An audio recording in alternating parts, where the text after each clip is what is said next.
What's up, everybody? Welcome to the Pull Up Show. I'm your host, Mr. BJ Matthews. And it's your co-host, Rick Masters.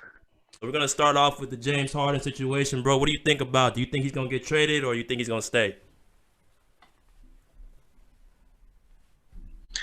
Honestly, man, I think old James Harden might end up staying. I say that because, for one, the Houston Rockets has this man with 2 years left on his contract, so we can't ignore that. Also, when I did my research on hoopshype.com, which is the reference point, he has 90 million still left on that contract. Now, I don't know too many teams Celtics, 76ers, the Heat, the Nets, the Raptors are all teams that at least gave the Rockets a call. But looking at these cap spaces and how much taxes and money that these teams are willing to either cut or give up certain players for James Harden, I think the Rockets are better off just keeping him, and most likely will, because now they acquired John Wall and DeMarcus Cousins, and them boys are really playing ball. So if he still wants to leave from a personal standpoint, I can surely understand why. But at the same time, man, I think the Houston Rockets are going to do their best to try to hold on to him because of the firepower they just acquired and the money that they still have in those contracts. But what do you think, man? I mean, they're playing better, but I think the only hope they have, I think he likes Steven Silas a lot, and I think John Wall is a good point guard.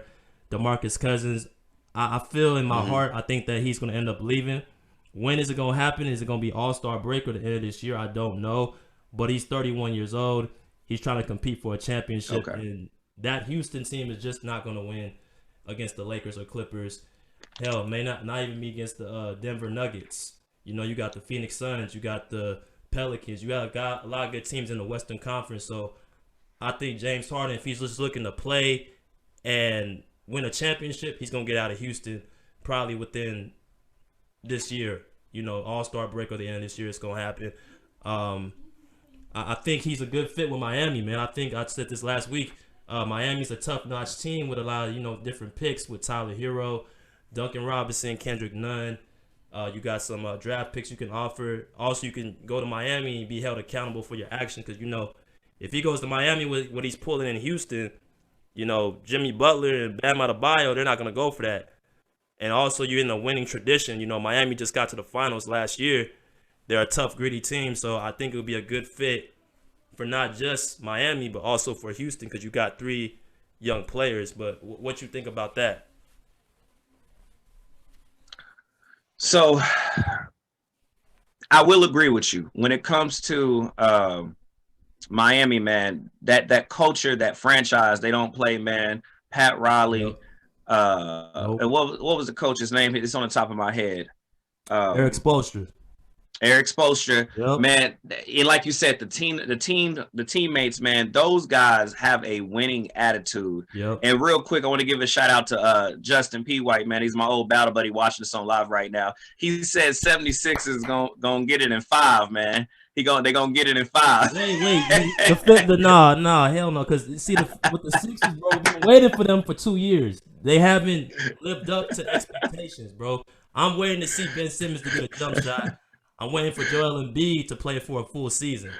So I mean, the Okay. Sixers, they're a nice little, what if it happens, but I'm still waiting. I think the whole world is waiting for Philadelphia to become who they're supposed to be. But go ahead, I didn't mean to interrupt you, bro.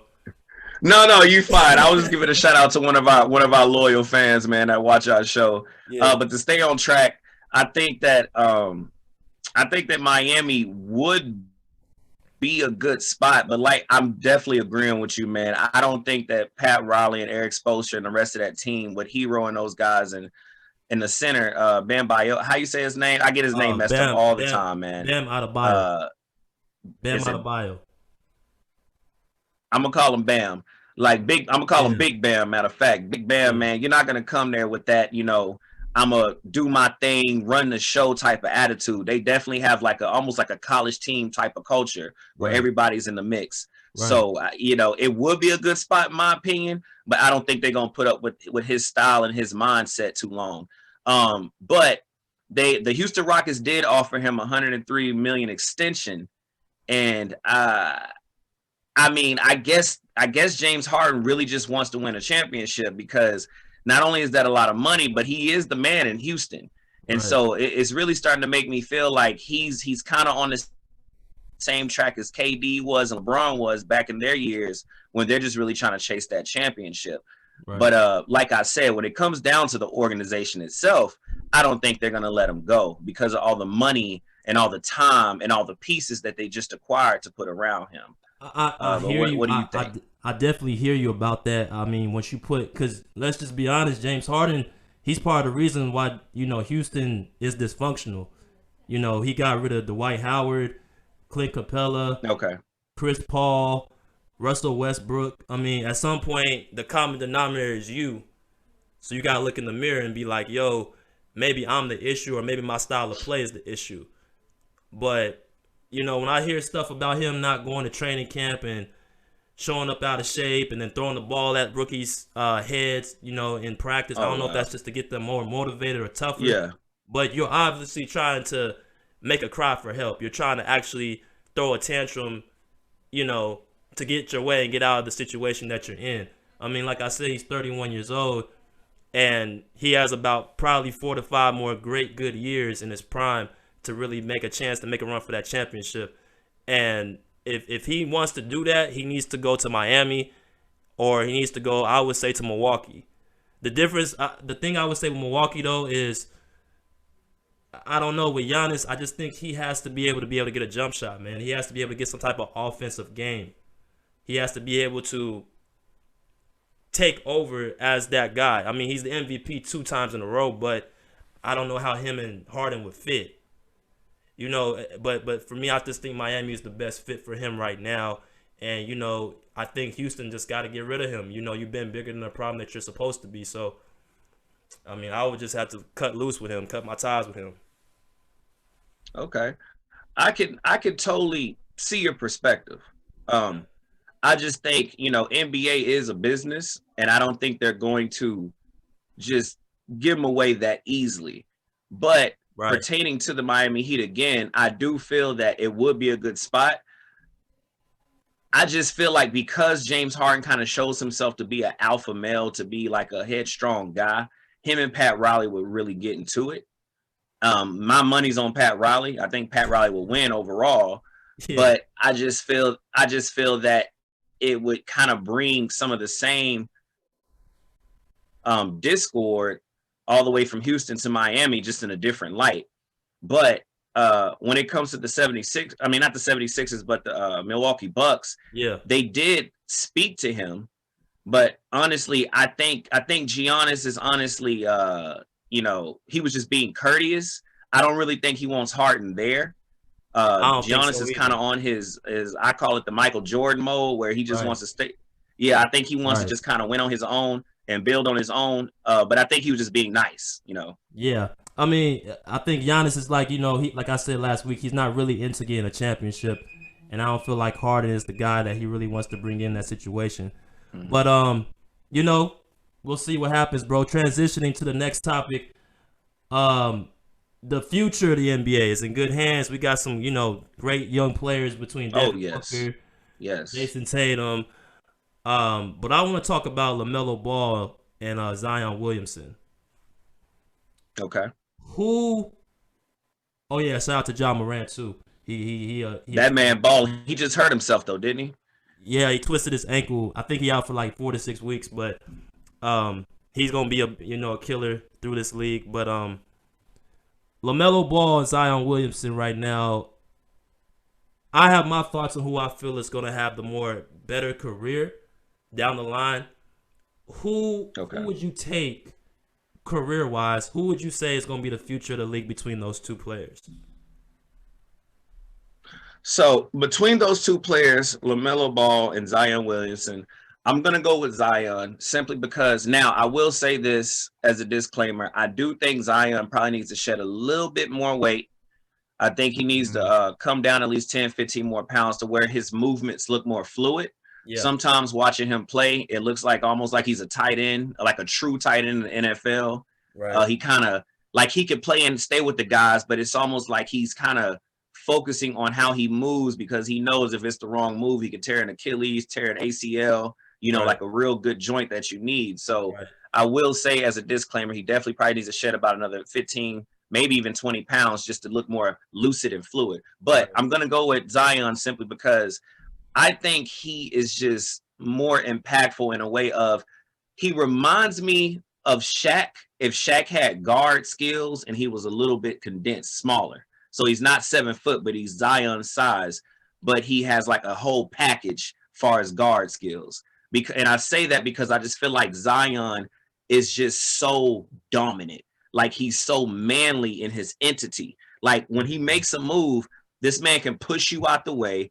You can't just run right in front of him because he's literally either going to dunk over you or run right through you. I mean, he's literally a baby Shaq. He's like a freight train. Right. And now to LaMelo's defense a little bit, I feel like LaMelo is better at Zion as far as being elusive and being more fluid because his body type it goes with the game. He's an inch taller than Zion, and I think his IQ is probably a little bit higher.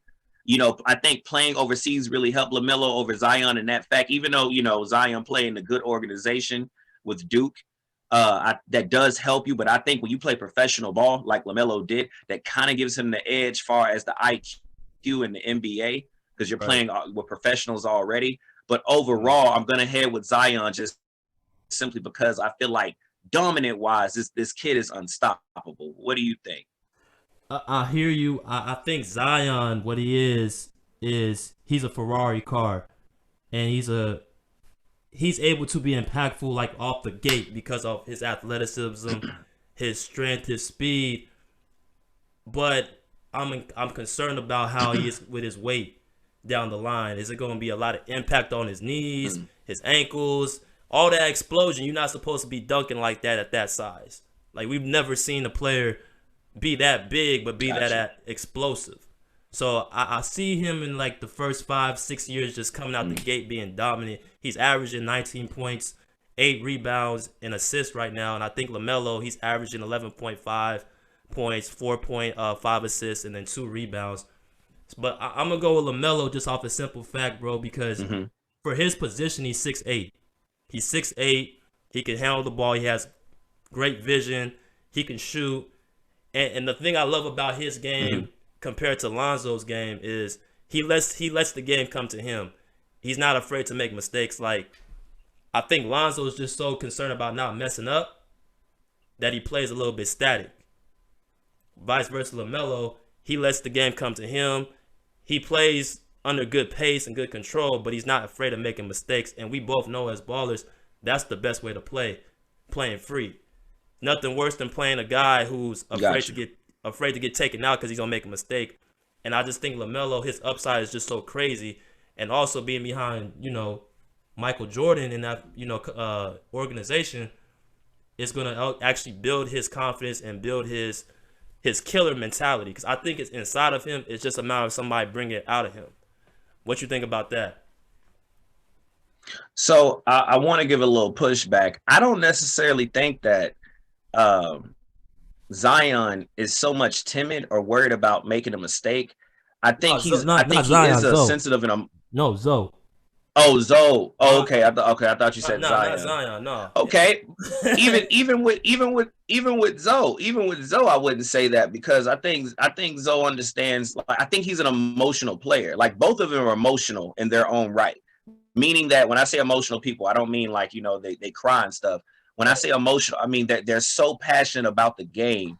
Yeah. Like you said, they just hate when they make mistakes. So their emotion shows more than other players in the league. Like Derrick Rose, if he showed any emotion, he was either dunking on you or, he got hurt. He rarely showed emotion. Kawhi Leonard is another one. They rarely show emotion. Right. You can't tell if they're mad, happy, or sad. Right. But these guys, Zoe and Zion, I just feel like these guys, they express themselves because they're passionate about the game. Right. Because to be quite honest with you, anybody with sense, I mean logical basketball IQ to the smallest level, is not getting rid of no LaMelo Ball, and you're not getting rid of no Zion. So I just feel like when they do show an expression of any sort, that's them being emotional, sensitive, passionate basketball players in their right.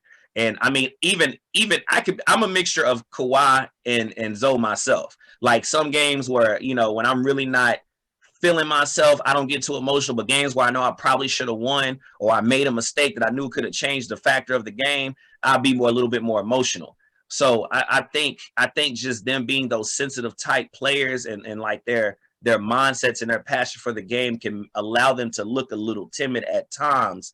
But in general, I think those guys are monsters. I think they actually come after you when they're out there. I mean, I get you on when I say okay. So let me reframe from that. Not so much timid, but Okay. Lonzo, he's quick to get the ball out of his hands, and I have to continue to think about myself. Is that just how he is as a player, or does he just not want to dribble the ball up the court and then possibly be in danger of making a mistake? That's kind of where I'm coming from, because when I see LaMelo, he can do both. He'll give the ball up the court, but you also got to worry about him pulling that three or also getting to the cup and also, really dishing the ball out, creating for teammates. It's just a different mindset. But I also was talking to somebody about this last night. He's from New Orleans, and he was talking about Lonzo Ball. And I said to him, Lonzo is a perfect fit for you guys because you guys have scores. You have a Brandon Ingram. You have a Zion Williamson. You had a Drew Holiday, but y'all got rid of him. But y'all got good pieces for a point guard who's passed first. So I think Lonzo's a good fit for this team. Yeah. I think he was also best off leaving LA because of the target that his pops put on his back. I think he had to get out of LA for that simple reason. And I think he's starting to find himself as a grown basketball player in New Orleans and be able to play with that team. In the next 3 to 4 years, I feel like they're going to be a force to reckon with in the league if Zion stays healthy. It's going to be based on how Zion stays healthy and how much weight he keeps under control. Okay. I agree with that. I see your point now. At first, I didn't really know how you were angling it, but now that makes more sense. Right. Lonzo definitely does have a bit of a pass first timid type of look to him. Right. But sometimes I also wonder if he's just trying to find his flow. But that LaMelo, his younger brother, man, that guy is he looks like a natural. I really do think that those years of being in a professional league really boosted his IQ and his style and his play to the max. And I think he just came into the league ready. I mean, this guy's looking phenomenal, man. So picking LaMelo is not a bad pick. Right. And shout out to whoever the Pelicans. Go ahead. And shout out to the Pelicans shooting coach because Lonzo, his shot looks a lot better because when he came into the league, the ball was way over here. You know what I'm saying? Oh, yeah. Now he's brought the ball to his shoulder and actually getting a nice little arc on his shot. So shout out to whoever the coach is in New Orleans. Shout out to that. Yeah. Yeah, bro. What else you got for that Yeah, subject, man. though? So, for that subject, man, that's pretty much it, man. I just want Zion to really, shed some pounds, man, so he can look more lucid for the game. But that's all I got for that one, man. Okay. All right, so we saved the best for last.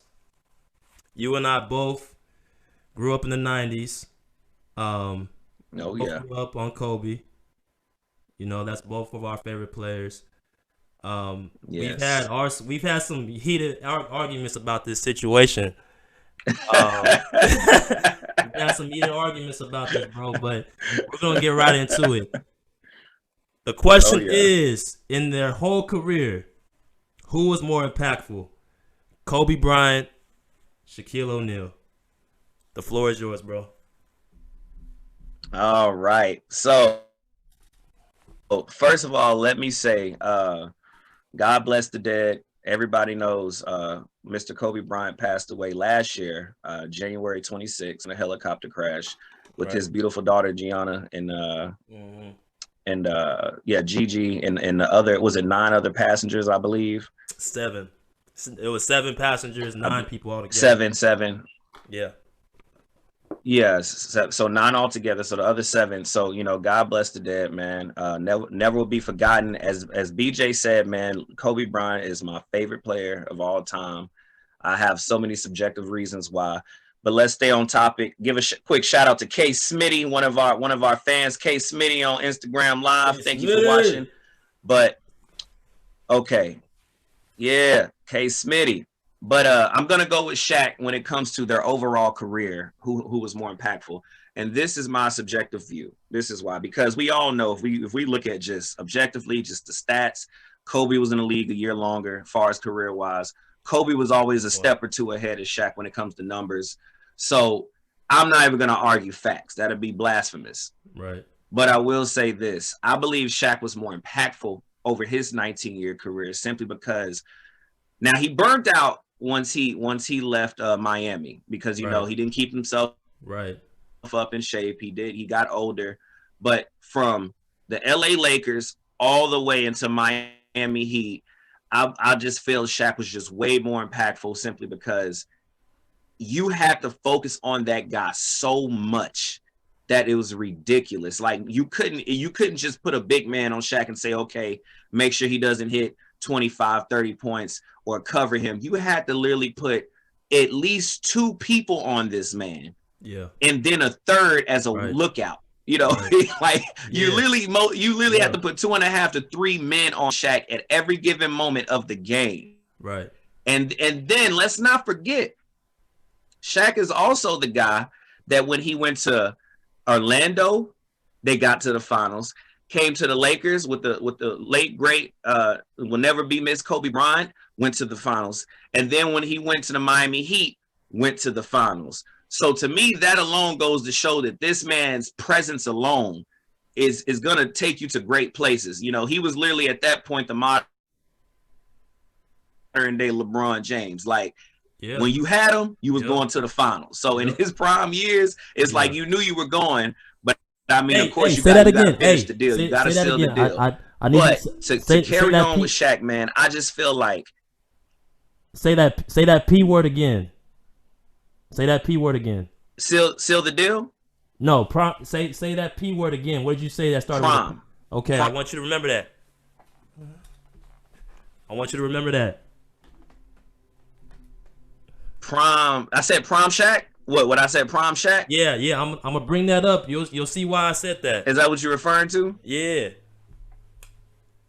Okay, I remember. So basically, I'm keeping it on the back of my mind. So basically, I just feel that Shaq, you know, within those years from Orlando all the way down to Miami, you just really couldn't take your mind, take your offensive set, your defensive set as a franchise or a team off of him. Your main concern was to watch him and try to somewhat not even really control him, but maintain him in a certain space. Because once that man throws that leg or throws that arm or shifts you out the way, this man was literally picking up. Paul Pierce made a comment one time on a sports channel saying he literally held the ball in Shaq's hand and went up in the air with him. So, you know, to end this debate, man, I just feel that Shaq in his prime and that prime little realm of Orlando all the way down to Miami, you just could not do nothing with him. He was that dominant. But what do you think? What's your argument? So before I start talking, I'm gonna show a video. I'm gonna put explaining what Shaq said about Kobe in their sit-down interview that a lot of people don't know before Shaq was able to win a championship. Real quick, was this before or after the passing of Kobe? This was before. This was their sit down. Shaq and Kobe sit down. Okay, before. Fair enough. 96 through 99 was a frustrating point. I don't know about, well, maybe a little bit for you, but for me, being one of the best bigs in the league and having that title of not winning one, I think it took toll on both of us. You know, I wanted to get it. You wanted to get it. Well, I'm at a point in my life where individual honors don't mean much anymore. I'm just, more worried about what the team is capable of doing. One thing that I understood was your necessity to have to win one. There's a lot of pressure. And I think there's a lot of frustration because you kept seeing this kid and everybody kept saying, okay, be patient with this kid, be patient with this kid. And you're saying, listen, I don't have patience. I have to win now. And this kid needs to develop now. Fair enough. Okay, so between 96 and 99, a lot of people forget Shaq wasn't winning a championship until Kobe became who he became. And not to mention, he became that in a very young age. He became that at age 20 years old. when he had to become Shaq's sidekick, or per se, the person that actually was able to elevate their level of play, because Shaq was getting put out in the playoffs between Utah, San Antonio, all these Western Conference powerhouses. They were getting put out, and the whole notion with Shaq was, I think 28 years old, was he couldn't win a championship. So he needed Kobe to elevate. But giving Shaq his credit, I feel if you ask me prime for prime, who was better, I might be able to give you just a little bit of an edge to Shaq, because the simple fact that, like you said, they made a 3-second rule for him. The 3-second rule is because of Shaq being camped up in the lane, and if he was in the lane that long, then he would probably average like 40, 50 points. So they had to make the 3-second rule to be able to, counteract that. So that was how dominant this dude was, making up rules to be able to guard him. The hacker Shaq, all that good stuff is what made Shaq so dominant. But the question is, who was impactful their entire career? I feel if Shaq took care of his body and took basketball as serious as Kobe did, he would probably be the greatest of all time. I feel Shaq would be probably the greatest of all time if he took his body serious. But the things that Kobe had to endure, bro, I'm talking about from when Shaq came between Shaq left. Like, you got to remember, the whole notion was Kobe couldn't win a championship without Shaq. He couldn't win a championship. He couldn't win without another big X, Y, and Z. So he had to go up against all those types of barriers to be able to, elevate himself. If Shaquille O'Neal doesn't leave, then Kobe doesn't become who he is. So I think once he was able to win 2 championships without Shaquille O'Neal, then that whole argument was, he couldn't win without Shaq should have been dead. I feel like people need to also say, well, the fact he won without Shaquille O'Neal, Shaq didn't win as much without Kobe Bryant. He had a Penny Hardaway. He had a young athletic Penny Hardaway who was, with Michael Jordan in the MVP conversation. He had a Dwayne Wade coming up in the realms, and he only won 1 championship. But when he was with Kobe Bryant, he was able to win 3 out of 4 championships. So I think with him, Kobe going to more finals, winning more finals, able to take care of his body at a more peak condition, all those factors, Shaquille O'Neal not winning until Kobe Bryant became who he was, all those factors I feel is what equates to Kobe having a better impactful career. A lot of people like to talk about, well, what about the finals, NBA finals that he was able to get? That's one series instead of the entire year. The season and the playoffs, Kobe and Shaq averaged damn near the same amount of numbers. When and why did you come to the revelation that this is the greatest player on the planet, Kobe Bryant? When I first came to LA, Jerry showed me a tape of this kid, and I knew he had potential. And a lot of people thought we had problems. We never really had problems at all. But people like to take away all that and focus on just the finals itself. If you go back and look at the stats, they're exactly identical as far as points per game. So, I mean, if you can go either way with that, but as far as the entire career, I feel like Kobe just blows him out the water. Okay. Well, I will say this.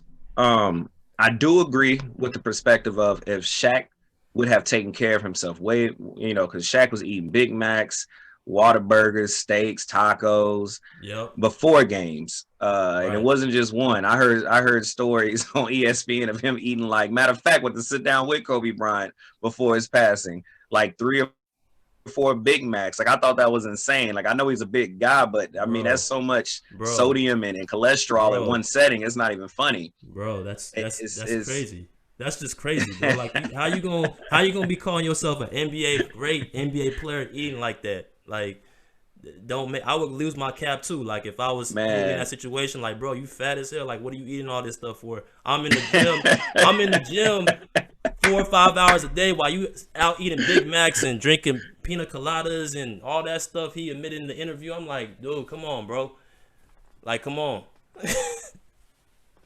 Yeah, I totally agree, man. And like you said, I feel like if Shaquille O'Neal would have better taken care of himself over the years, this probably would be a different story right now, a different questioning. But unfortunately, he chose the latter. And, I will have to agree overall, in the long run, I would rather pick Kobe Bryant. But I feel like throughout the years, at certain points, Shaq was just so dominant to where you could not keep your eyes and your game Right. plan not on him in Right. particular as an individual. Bro, But I agree with you far as the longevity. Bro, I remember Shaq, man, in the prime from like, them 99 to 2004, bro. This dude was just a problem, man. Like, no matter what you did, like if you double teamed him, if you triple teamed him, like this guy was just gonna, get his shot off or dunk on you. Like it was no stopping this guy. Like Yeah, it was definitely. unbelievable. But I think, like you said, if he was able to take care of his body and be more serious about his conditioning and his work ethic, he would be the greatest player of all time. But R.I.P. to Yes. Kobe, the Mamba, the Black Mamba. You R.I.P. got anything else, bro, for this subject, though? That's it, man. That's all I got. All right, man. Well, that's our third episode, okay? So this is January, the new year. Happy New Year to everyone. Next week, I'll be having a former Laker on my show. Who is that going to be? Going to have to tune in. But this entire year, this entire month is going to be full of Laker players that actually played with Kobe Bryant. To honor his, passing, we're going to also bring in, different guests, have different stories told about him and how he was as a player and a person. But yeah, it's going to be, a really good month. I want everybody, tune in to our YouTube page. You know where to go, the Pull Up Basketball Podcast. Go to our Instagram at the Pull Up. That's @_the Pull Up _. Social media, BJ Matthews. Rick, go and give your social media, bro. Yeah, everybody, it's your co-host Rick Masters. My social media Instagram is @RickMasters23, or just type in Mr. Lee, Mr. Lee. You should see my loving face. Also, you can look me up on YouTube as Rick Masters, at Facebook as Rick Masters. Kept it real simple for you guys. But like BJ say, make sure y'all really pull up to that YouTube channel, the Pull Up channel. And yeah, man, we got something special for y'all coming up this month with these Laker players. So tune in. Yes, sir. We're taking over, man. So I want everybody to tune in. Me and Rick are going to take over the whole sports media podcast scene. So everybody just pull up a seat, pull up a chair, Oh, yeah. pull up. Peace. Peace.